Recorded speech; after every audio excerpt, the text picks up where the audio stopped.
In news overseas, an international energy watchdog warns that the decline in global investment in the oil sector could lead to energy shortages when prices start to rebound.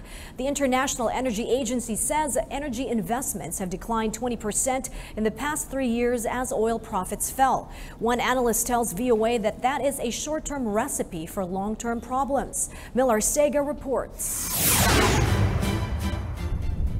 For the first time in history, investments in the electricity sector have outpaced investments in oil and gas.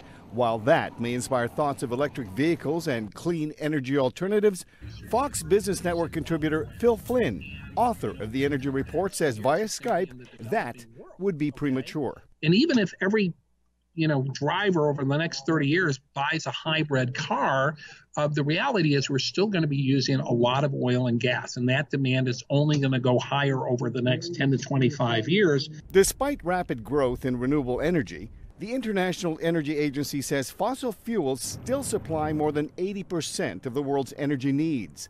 While that will change over time, Flynn sees oil prices rising in the short term as supplies decline and demand for cheap oil increases in the developing world.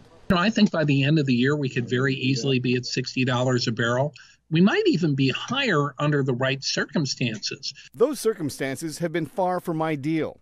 Oil prices have fallen 20% this year despite OPEC efforts to reduce oil production by 1.8 million barrels per day. Which raises big questions as to whether the global economy is in actual fact growing or whether it is subsiding.